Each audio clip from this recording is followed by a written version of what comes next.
जी सत श्री अकाल। अपना जो कोऑर्डिनेशन अपना टॉपिक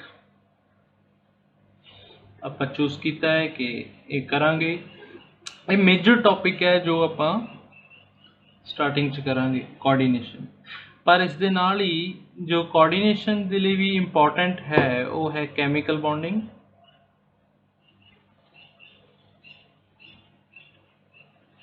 ਸੋ ਕੈਮੀਕਲ ਬੌਂਡਿੰਗ ਦੀਆਂ ਕੁਝ ਹੋਰ ਇੰਪੋਰਟੈਂਟ ਗੱਲਾਂ ਤੁਹਾਡੇ ਨਾਲ ਮੈਂ ਸ਼ੇਅਰ ਕਰਨ ਲੱਗਿਆ ਅੱਜ ਇਸ ਲੈਕਚਰ ਦੇ ਵਿੱਚ। ਇੰਪੋਰਟੈਂਟ ਇਹ ਹੈ ਵੀ ਜਦੋਂ ਵੀ ਐਟਮਸ ਕੰਬਾਈਨ ਕਰਦੇ ਆ ਆਪਸ ਦੇ ਵਿੱਚ ਤੇ ਮੋਲੀਕਿਊਲਸ ਦੀ ਫਾਰਮੇਸ਼ਨ ਹੁੰਦੀ ਹੈ ਤਾਂ ਮੋਲੀਕਿਊਲ ਦੇ ਵਿੱਚ ਮੰਨ ਲਓ ਆਪਾਂ CH4 ਦੀ ਹੀ ਗੱਲ ਕਰੀਏ। ਨਾਰਮਲ ਇੱਕ ਕਾਰਬਨ ਐਟਮ ਹੈ, 4 ਹਾਈਡਰੋਜਨ ਐਟਮ ਉਹਦੇ ਨਾਲ ਜੁਆਇੰਟ ਨੇ, ਕੋਵਲੈਂਟ ਬੌਂਡਿੰਗ ਦੇ ਨਾਲ ਉਹ ਜੁਆਇੰਟ ਨੇ, ਮਤਲਬ ਹੈਡ ਔਨ ਓਵਰਲੈਪਿੰਗ ਹੈ ਉਹਨਾਂ ਦੇ ਵਿੱਚ। ਕੁਐਸਚਨ ਇਹ ਸ਼ੁਰੂ ਹੁੰਦਾ ਹੈ ਕਿ ਇੱਥੇ ਕਾਰਬਨ ਦੀ ਇੱਕ ਤਾਂ ਹਾਈਬ੍ਰਿਡਾਈਜੇਸ਼ਨ ਦਾ ਕੰਸੈਪਟ ਹੈ ਕਿ ਇਹਦੀ ਹਾਈਬ੍ਰਿਡਾਈਜੇਸ਼ਨ ਜੋ ਆਰਬਿਟਲ ਦੀ ਮਿਕਸਿੰਗ ਹੈ ਉਹ ਕਿਸ ਤਰ੍ਹਾਂ ਦੀ ਹੈ। ਤੇ ਦੂਸਰਾ ਜੋ ਪੁਆਇੰਟ ਇੰਪੋਰਟੈਂਟ ਹੈ ਆਪਣੇ ਕੋਲ ਉਹਦਾ ਸਟਰਕਚਰ ਹੈ ਇਸ ਪੂਰੇ ਸਿਸਟਮ ਦਾ। ਜਿਹੜੇ ਐਟਮਸ ਇਕੱਠੇ ਹੋ ਕੇ ਮੋਲੀਕਿਊਲ ਬਣ ਚੁੱਕਿਆ, ਇਹਦਾ ਜੋ ਸਟਰਕਚਰ ਕਿਸ ਤਰ੍ਹਾਂ ਦਾ ਹੋਏਗਾ, ਉਹਨਾਂ ਦੇ ਵਿੱਚ ਐਟਮਸ ਦੇ ਵਿੱਚ ਐਂਗਲ ਕਿਸ ਤਰ੍ਹਾਂ ਦਾ ਹੋਏਗਾ, ਇਹ ਬਹੁਤ ਇੰਪੋਰਟੈਂਟ ਹੈ। ਇਹਨਾਂ ਚੀਜ਼ਾਂ ਨੂੰ ਐਕਸਪਲੇਨ ਕਰਨ ਦੇ ਲਈ ਆਪਾਂ ਕੋਲ ਦੋ ਤਰ੍ਹਾਂ ਦੀਆਂ ਥਿਊਰੀਜ਼ ਨੇ। ਇੱਕ ਤਾਂ ਹੈ ਹਾਈਬ੍ਰਿਡਾਈਜੇਸ਼ਨ, ਜਿਹਦੀ ਆਪਾਂ ਉੱਪਰ ਗੱਲ ਕੀਤੀ, ਹਾਈਬ੍ਰਿਡਾਈਜੇਸ਼ਨ ਹੈ, ਤੇ ਦੂਸਰਾ ਹੈ valence shell electron pair repulsion theory, VSEPR ਕਹਿ ਦਿੰਦੇ ਆਪਾਂ ਇਹਨੂੰ। ਦਰਅਸਲ ਇਹ ਦੋਨੋਂ ਚੀਜ਼ਾਂ ਕੁਝ ਹੱਦ ਤੱਕ ਸੇਮ ਰਿਜ਼ਲਟ ਆਪਾਂ ਨੂੰ ਦਿੰਦੀਆਂ ਨੇ, ਵੀ ਉਹ ਸਟਰਕਚਰ ਪ੍ਰੈਡਿਕਟ ਕਰਦੀਆਂ ਨੇ ਮੋਲੀਕਿਊਲਸ ਦਾ। ਪਰ ਥੋੜ੍ਹਾ ਥੋੜ੍ਹਾ ਇਹਨਾਂ ਦੋਨਾਂ ਦੇ ਵਿੱਚ ਜੋ ਫਰਕ ਹੈ ਉਹ ਆਪਾਂ ਡਿਸਕਸ ਕਰ ਲੈਂਦੇ ਹਾਂ ਵੀ ਉਹ ਕੀ ਹੈ, ਬੇਸਿਕ ਡਿਫਰੈਂਸ ਕੀ ਹੈ ਇਹਨਾਂ ਦੇ ਵਿੱਚ। ਹਾਈਬ੍ਰਿਡਾਈਜੇਸ਼ਨ ਬੇਸਿਕਲੀ ਮਿਕਸਿੰਗ ਹੈ, ਆਰਬਿਟਲਸ ਦੀ ਆਪਸ ਦੇ ਵਿੱਚ ਮਿਕਸਿੰਗ ਹੈ। ਅਗਰ ਆਪਾਂ ਕਾਰਬਨ ਦੀ ਐਗਜ਼ਾਮਪਲ ਲਈਏ, ਅਟੋਮਿਕ ਨੰਬਰ, ਪਹਿਲਾਂ ਤਾਂ ਤੁਹਾਨੂੰ ਸਾਰਿਆਂ ਨੂੰ ਅਟੋਮਿਕ ਨੰਬਰ ਜਿਹੜੇ ਨੇ ਸਾਰੇ ਯਾਦ ਹੋਣੇ ਚਾਹੀਦੇ ਨੇ। ਹਾਲੇ ਸ਼ੁਰੂ ਕਰਨ ਦੇ ਲਈ ਤੁਸੀਂ ਪਹਿਲਾਂ ਮੇਨ ਗਰੁੱਪ ਮਤਲਬ S ਬਲੋਕ ਯਾਦ ਕਰ ਲਓ ਕੁਛ ਦੇਰ ਦੇ ਵਿੱਚ, ਫਿਰ ਇੱਕ ਇੱਕ ਕਰਕੇ ਯਾਦ ਕਰੋ। ਜਿਵੇਂ S ਬਲੋਕ ਪਤਾ ਹੋਵੇ ਵੀ ਗਰੁੱਪ ਵਾਈਜ਼ ਕਿਹੜੇ ਐਲੀਮੈਂਟਸ ਨੇ ਤੇ ਪੀਰੀਅਡ ਵਾਈਜ਼ ਕਿਹੜੇ ਐਲੀਮੈਂਟ ਨੇ। S ਬਲੋਕ ਦੇ ਨਾਲ ਹੀ ਫਿਰ P ਬਲੋਕ ਦੇਖ ਸਕਦੇ ਹੋ ਤੁਸੀਂ, ਸੇਮ ਰੋ ਤੇ P ਬਲੋਕ 'ਚ ਸੇਮ ਕਾਲਮ 'ਚ ਕਿਹੜੇ ਕਿਹੜੇ ਐਲੀਮੈਂਟਸ ਹੈਗੇ ਆ ਇੱਕ ਦੂਸਰੇ ਨਾਲ। ਉਸ ਤੋਂ ਬਾਅਦ ਹੀ ਆਪਾਂ ਇਹਨਾਂ ਨੂੰ ਹੋਰ ਰਿਲੇਟ ਕਰ ਪਾਵਾਂਗੇ। ਕੁਐਸਚਨ ਕਰਨ ਦੇ ਵਿੱਚ ਆਸਾਨੀ ਹੁੰਦੀ ਹੈ ਜੇ ਇਹ ਆਪਾਂ ਨੇ ਟਿਪਸ ਤੇ ਹੋਣੇ ਚੀਜ਼ਾਂ ਪਹਿਲਾਂ ਹੀ। ਸੋ ਇਹ ਤੁਸੀਂ ਕਰ ਲੈਣੀਆਂ ਨੇ ਨਾਲ ਨਾਲ ਜਿੱਦਾਂ ਜਿੱਦਾਂ ਆਪਾਂ ਸਟਾਰਟ ਕਰਦੇ ਹਾਂ ਟੌਪਿਕ। ਸੋ ਕਾਰਬਨ ਦਾ ਐਟੋਮਿਕ ਨੰਬਰ ਹੈ 6, ਇਲੈਕਟ੍ਰੋਨ ਕੌਨਫੀਗਰੇਸ਼ਨ ਹੈ 1s2 2s2 2p6 2p4 1s2 2s2 2p4। ਇਹ ਹੈ ਦੀ ਇਲੈਕਟ੍ਰੋਨਿਕ ਕੌਨਫੀਗਰੇਸ਼ਨ। ਇਹਨੂੰ ਅਗਰ ਇਸ ਤਰ੍ਹਾਂ ਆਪਾਂ ਆਰਬਿਟਲਸ ਨੂੰ ਲਿਖ ਲਈਏ, ਜਨਰਲੀ ਆਪਾਂ ਇੱਦਾਂ ਲਿਖ ਲੈਂਦੇ ਹਾਂ, ਇਹ ਅਲੱਗ ਅਲੱਗ ਆਰਬਿਟਲ ਸਾਰੇ ਰੱਖ ਲਏ। ਇਹ 'ਚ ਪਹਿਲਾ ਸ਼ੈਲ ਹੈ, ਇਹ ਦੂਸਰਾ ਸ਼ੈਲ ਹੈ, ਠੀਕ ਹੈ। ਸੋ ਇਹ 'ਚ ਫਾਈਨਲੀ ਦੂਸਰੇ ਸ਼ੈਲ ਤੱਕ ਹੀ ਹੈ ਇਲੈਕਟ੍ਰॉन्स। ਸੋ n = 2 ਹੈ, ਮਤਲਬ ਪ੍ਰਿੰਸੀਪਲ ਕੁਆਂਟਮ ਨੰਬਰ ਮੈਕਸਿਮਮ 2 ਹੈ। ਤਾਂ ਇਹਦੇ ਲਈ L ਦੀ ਵੈਲਿਊਜ਼ ਮਤਲਬ ਜੋ ਸਬ ਸ਼ੈਲਸ ਨੇ ਉਹਦੀਆਂ ਵੈਲਿਊਜ਼ ਕੀ ਨੇ, 0 to n-1। ਇਹ ਚੀਜ਼ ਬੇਸਿਕ ਹੈ, ਤੁਹਾਨੂੰ ਪਤਾ ਹੋਣੀ ਚਾਹੀਦੀ ਹੈ ਬਈ n ਦੀ ਵੈਲਿਊ 2 ਹੈ ਤਾਂ L ਦੀਆਂ ਵੈਲਿਊਜ਼ 0 to 2-1 ਮਤਲਬ 0 to 1 ਹੋ ਸਕਦਾ। 0 and 1 L ਓਨਲੀ। ਸੋ 0 ਦੇ ਲਈ L, 0 ਦੇ ਲਈ S ਸਬ ਸ਼ੈਲ ਤੇ 1 ਦੇ ਲਈ P ਸਬ ਸ਼ੈਲ। ਸੋ ਕਹਿਣ ਦਾ ਮਤਲਬ ਇਹਦੇ ਵਿੱਚ D ਸਬ ਸ਼ੈਲ ਨਹੀਂ ਹੋਏਗਾ। ਬਹੁਤ ਸਾਰੇ ਬੇਸਿਕ ਕੁਐਸਚਨ ਹੈ ਨਾ ਆਪਣੇ ਕੋਲ ਇਸ 'ਤੇ ਵੀ ਆ ਜਾਂਦੇ ਆ ਵੀ ਜਦੋਂ ਬੌਂਡਿੰਗ ਦੇਖਣੀ ਹੈ, ਕੈਮੀਕਲ ਬੌਂਡਿੰਗ ਦੇਖਣੀ ਹੈ ਤਾਂ D ਸਬ ਸ਼ੈਲ ਅਗਰ ਮਿਸਿੰਗ ਹੈ ਤਾਂ ਇਹ 'ਚ D ਆਰਬਿਟਲ ਨਾ ਹੋਣ ਕਰਕੇ ਸਿਰਫ ਜੋ ਬੌਂਡਿੰਗ ਹੈ ਉਹ ਇੱਥੇ ਤੱਕ ਹੀ ਸੀਮਿਤ ਹੈ, ਐਕਸਪੈਂਡ ਨਹੀਂ ਕਰ ਸਕਦਾ। ਇਹ ਤੋਂ ਹੋਰ ਮਤਲਬ ਕੋਈ ਜੇ ਐਡੀਸ਼ਨਲ ਆਪਾਂ ਕਹੀਏ ਬੌਂਡਸ ਨੇ ਇੱਥੇ D ਆਰਬਿਟਲ 'ਚ ਉਹ ਨਹੀਂ ਬਣ ਸਕਦੇ। D ਆਰਬਿਟਲ 'ਚ ਡੋਨੇਟ ਹੋ ਕੇ ਕੁਝ ਐਕਸਟਰਾ ਲੀਗੈਂਡਸ ਟਾਈਪ ਨਹੀਂ ਲੱਗ ਸਕਦੇ ਇਹਦੇ ਨਾਲ। ਇੱਥੇ ਤੱਕ ਰਹੇਗੀ ਬੌਂਡਿੰਗ 2p ਤੱਕ। ਹੁਣ ਇਹਦੇ ਵਿੱਚ ਅਸੀਂ ਦੇਖਦੇ ਹਾਂ ਕਿ ਜੇ ਹਾਈਡਰੋਜਨਸ ਇਹਦੇ ਨਾਲ ओवरलैप करना चाहण पी एक्स पी वाई दे नाल मान लो हाइड्रोजन एक एक ऑर्बिटल इन्हां दे एक ऑर्बिटल हैड ऑन ओवरलैपिंग होवे तां ही इत्थे कोवलेंट बॉन्डिंग हो सकती है। मान लो ये शेयरिंग हो गई, शेयरिंग होने दे नाल ये तां फस्ट शैल है, फस्ट शैल इत्थे noble gas helium gas configuration attain कर चुके हैं, तो स्टेबलाइज्ड है, ये पार्टिसिपेट नहीं करेगा। ਇਹਦਾ वेव फंक्शन जो है स्टेबलाइज्ड है, इनू होर ज़्यादा अपने आप ਨੂੰ मॉडिफाई करने की कोई ज़रूरत नहीं है। इनू कहते ਆਪਾਂ भी ये स्टेबलाइज्ड नोबल गैस कॉन्फिगरेशन। उस तो बाद जो सैकेंड शैल है हुण 2 इलैक्ट्रॉन 3 4 5 6 ये भी शेयर करा ले हुण।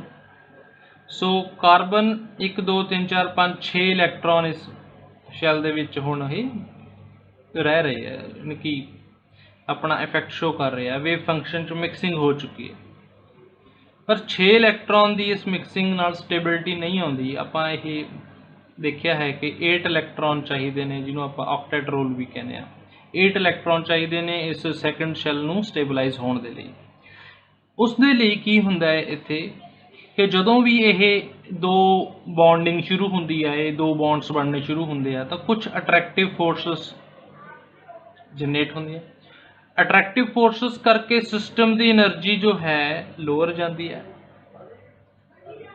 जिद्दां ही सिस्टम की एनर्जी लोअर जाती है तो जिहड़ी एनर्जी रिलीज़ होंदी है वही एनर्जी यूज़ होंदी है इस इलैक्ट्रॉन नूं अगे प्रमोट करन दे लई। सो ये जिहड़ी एनर्जी इत्थों रिलीज़ होनी शुरू हुई उहदे नाल सिस्टम ने अपनी स्टेबिलिटी नूं अगे लैके जाना है। तो ये इलैक्ट्रॉन प्रमोट होंदा है एनर्जी एक्वायर करके। इहदी प्रमोशन दे नाल जिहड़े हाइड्रोजनस ने हुण क्योंकि अनपेड हो गए इलैक्ट्रॉन्स, तो हाइड्रोजन एक्सट्रा भी इत्थे लग सकते हैं। इत्थे एडिशनल हाइड्रोजनस ने अपना अपना इलैक्ट्रॉन शेयर किया जदों, तां हुण सैकेंड शैल दे विच 1 2 3 4 5 6 7 8 इलैक्ट्रॉन की जो एक कंबाइंड वेव फंक्शन बनेगा वो स्टेबलाइज्ड होंदा है, तां करके अपने कोल CH4 की फॉर्मेशन होंदी है। CH4 हुण वेलेंट शैल दे विच इस बॉन्डिंग दे नाल अपने कोल इन्हां चारां ने जिहड़े ये 4 बॉन्ड बनाए आ, ये 4 बॉन्ड जे आपां कहिए कि चारे ऑर्बिटल एज सच ही रहन, ये चेंज ना करन, एस है तो एस ही रहे, पी है तो पी रहे, पी रहे, ये भी पी रहे, ठीक है जी, पी एक्स होवे, वाई होवे, जैड होवे, इस तरह ये मान लो एज इट इज़ रहन, इन्हां दी कोई मिक्सिंग ना होवे, तां होना की चाहिदा सी? तां होना चाहिदा सी एक हाइड्रोजन एस ऑर्बिटल दे नाल बनिया, बाकी 3 ऑर्बिटल पी ऑर्बिटल दे नाल, बाकी 3 जो हाइड्रोजनस ने पी ऑर्बिटल दे नाल लगे होने चाहिए सी। जे ये चारे एज इट इज़ रहिंदे तां एक दी बॉन्ड लेंथ इन्हां तिन्हां दी बॉन्ड लेंथ नालों डिफर होनी चाहिए सी, अलग होनी चाहिए सी, क्योंकि ऑर्बिटल अलग है जिहदे नाल ओवरलैपिंग हुई है। अट्रैक्टिव फोर्सेस च फर्क होएगा, अट्रैक्टिव फोर्सेस च फर्क होएगा तो बॉन्ड लेंथ च फर्क होएगा। ये अलग बॉन्ड लेंथ होनी चाहिए सी, ये चारे, ये तिन्ने अलग बॉन्ड लेंथ दी होनी चाहिए सी। स्टेबिलिटी च भी फर्क होना चाहिए सी, मतलब बॉन्ड स्ट्रेंथ जिहड़ी है, बॉन्ड कितना मजबूत है, वो भी फर्क होना चाहिए सी, क्योंकि ओवरलैपिंग च फर्क है। एक गल ध्यान रखना, ओवरलैपिंग का मतलब अट्रैक्टिव फोर्सेस ही है। जे अट्रैक्टिव फोर्सेस च चेंज है तो ओवरलैपिंग च भी चेंज होएगा, एनर्जी च भी चेंज होएगा, बॉन्ड लेंथ च भी चेंज होएगा, तो बॉन्ड स्ट्रेंथ च भी चेंज होएगा। अगे जाके तुसीं देखोगे कि उन्होंने वाइब्रेशन जो है उसदे विच भी चेंज होएगा। तो गल सारी अट्रैक्टिव फोर्सेस के बैलेंस की है। तो बट एक्चुअल च जदों आपां इहदी क्रिस्टैलोग्राफी या होर टैक्नीक्स दे नाल देखा गया तो ये पता लग्या भी ये चारे बॉन्ड्स की ने of same bond length, same strength, चारे बॉन्ड इक्को जे ने। उस तो बाद इनू एक्सप्लेन करन दे लई ही ये थ्योरी आपां डेवलप की कि दरअसल ये एक एज इट इज़ ना रह के ये ऑर्बिटल्स आपस च मिक्स होंदे आ, ते मिक्स होने दे नाल, मिक्स होने तो भाव यह है कि जिहड़ा इन्हां दी शेप है, ये इस तरह की ना रह के सारे मिक्स हो गए तो ये इक्को जो एस करैक्टर इन्होंने चारों च मिक्स हो गया, ठीक है, थोड़ा थोड़ा एस इन्होंने सारिਆਂ च फैल गया, तो ये सारे ही थोड़ा जिहा एस भी एस करैक्टर भी एक्वायर कर लिया तो बाकी पी करैक्टर एक्वायर कर लिया, सारे इक्को जे हो गए। ये बहुत इंपॉर्टेंट बेसिक क्वेश्चन जो बनते रहते हैं। सारे इक्को जी हो गए, इन्हां दी शेप्स इक्को जिहियां हो गई, इन्हां दी एनर्जी इक्को जी हो गई, जिहड़े ये बॉन्ड बनाउणगे हाइड्रोजन नाल वो भी हुण इक्को जी बॉन्ड लेंथ दे होणगे, इक्को जी बॉन्ड स्ट्रेंथ दे होणगे। ये सारे पॉइंट विच आ गए, इंक्लूड हो गए, ठीक है। तो जिहड़े 4 ऑर्बिटल बनाए ने ये चार इक्को जे हो गए एंड सारे दे सारे ये sp3 होणगे। ये भी S नहीं रहा, S दे नाल 3p मिक्स हो गए, ये भी p नहीं रहा, ये नाल S भी आ गया तो p मिक्स हो गए, sp3 sp3 sp3 sp3, इस तरह हो गए चारे ऑर्बिटल। होर इत्थे इंपॉर्टेंट चीज़ है 100% S ओनली S करैक्टर सीगा, ये 100% P, बट ਇਹਦੇ ਵਿੱਚ ਹੁਣ 25% ਤੁਹਾਡੇ ਕੋਲ S ਕਰੈਕਟਰ ਹੈ ਤੇ 75% P ਕਰੈਕਟਰ ਹੈ ਇਹਦੇ ਵਿੱਚ, ਕਿਉਂਕਿ ਇੱਕ ਪਾਰਟ S ਦਾ ਹੈ, 3 ਪਾਰਟ P ਦੇ ਨੇ, ठीक। एच भी 25% S करैक्टर है, 75% P, 25% S, 75% P, same Pandey. तो इस तरह आप कहा ये थ्योरी इस तरह डिवेलप हुई कि ये दरअसल मिक्सिंग हो जाती है इन्हां ऑर्बिटल्स की आपस दे विच पूरा स्ट्रक्चर बनने तो पहला। हुण होर चीज़ ये देखिए, ये तो चलो बॉन्ड लेंथ बॉन्ड स्ट्रेंथ की गल इत्थों वधिया एक्सप्लेन हुई हाइब्रिडाइजेशन तो। हुण एंगल जो है बॉन्ड्स दे विच हाइड्रोजन अटैच होया तो एंगल कितना होएगा, की शेप होएगी, उहदी गल भी देख लीए तो ये दरअसल ये वेलेंस शैल इलैक्ट्रॉन पेयर रिपल्शन थ्योरी का भी बहुत कंट्रीब्यूशन है ये।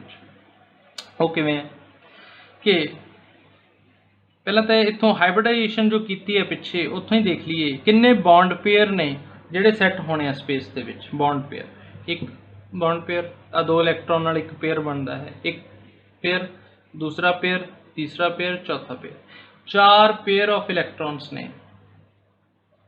4 पेयर ऑफ इलैक्ट्रॉन, ठीक है जी। ये अपने कोल इस CH4 दे विच ने 4 पेयर ऑफ इलैक्ट्रॉन किवें अरेंज होणगे स्पेस दे विच, ये देखांगे आपां।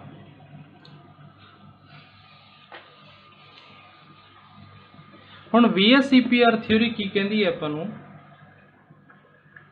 ये कहंदी है वेलेंस शैल, जिवें दूसरा शैल सी 2s2p, वेलेंस शैल दे विच जिन्ने भी इलैक्ट्रॉन पेयर ने, इलैक्ट्रॉन पेयर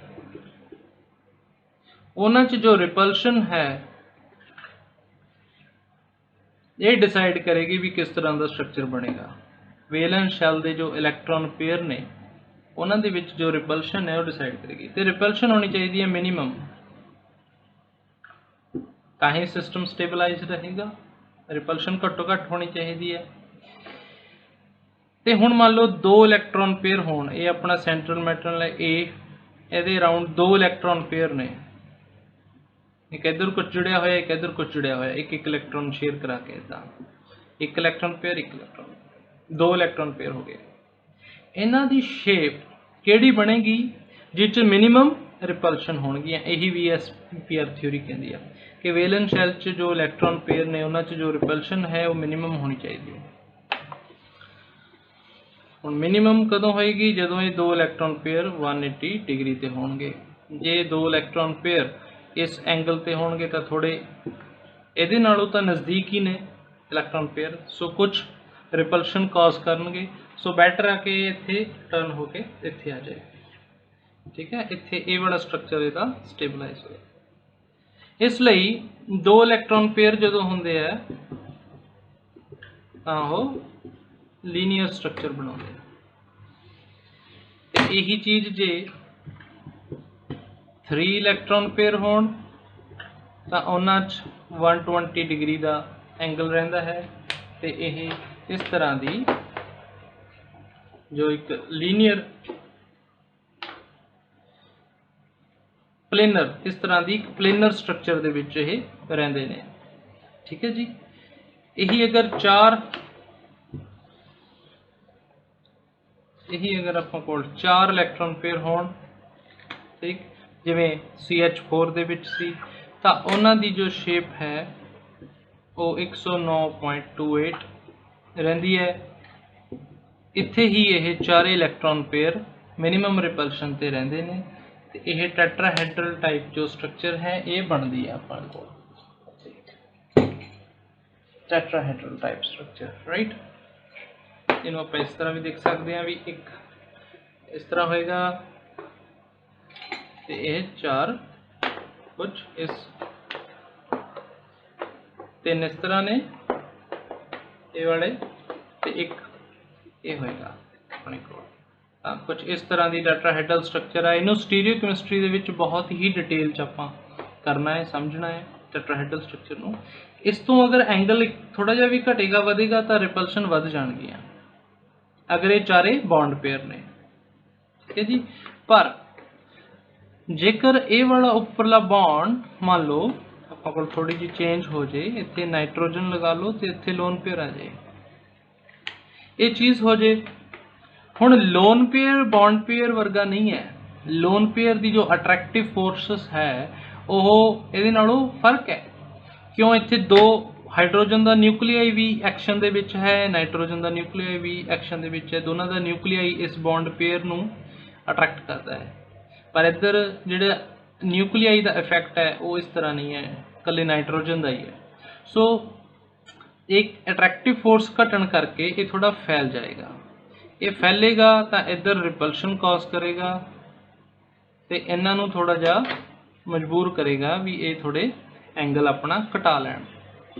तो गल सारी उही है भी रिपल्शन मिनिमम होनी चाहिए है। ये आकार इहदा इलैक्ट्रॉन फील्ड वधन करके ये थोड़े कंट्रैक्ट हो जाएंगे, जिहदे करके फिर तो ये मिनिमम रिपल्शन दे विच आ जाएंगे। ये एंगल थोड़ा घट जाएगा, ये एंगल 109 तो थोड़ा घट होएगा। डिटेल्स आप फिर देख लेंगे, बट ये बेसिक तुसी समझ लो। तो VSEPR थ्योरी इस तरह सानू ये चीज़ां प्रिडिक्ट करती है। इसी तरह अगर 5 बॉन्ड पेयर होण, जो स्ट्रक्चर है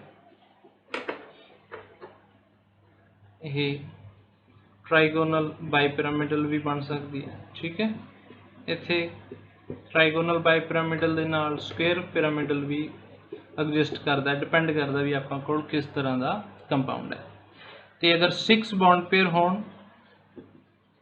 तो मिनिमम रिपल्शनस आपां कोल इस तरह के अप्टाहेड्रल स्ट्रक्चर दे विच मिनिमम रिपल्शनस आपां नूं मिलदियां ने। इन्हां दी जो 3 डायमेंशन शेप है इनू हुणे तो थोड़ा देखना शुरू कर दो, क्योंकि ये चीज़ां अगे अगे अपने होर डिटेल च आपां करनियां ने। मान लो ऑक्टाहेड्रल है, ऑक्टाहेड्रल च तां ये 4 इस तरह होणगे जी, ये 4 ते 2 आपां कोल लीगेंड्स या एटम्स, एक अप साइड होएगा तो एक डाउन साइड होएगा। ठीक है, नीचे वाली साइड इस तरह यही ऑक्टाहेड्रल शेप है। सो कंक्लूजन यही है कि इलैक्ट्रॉन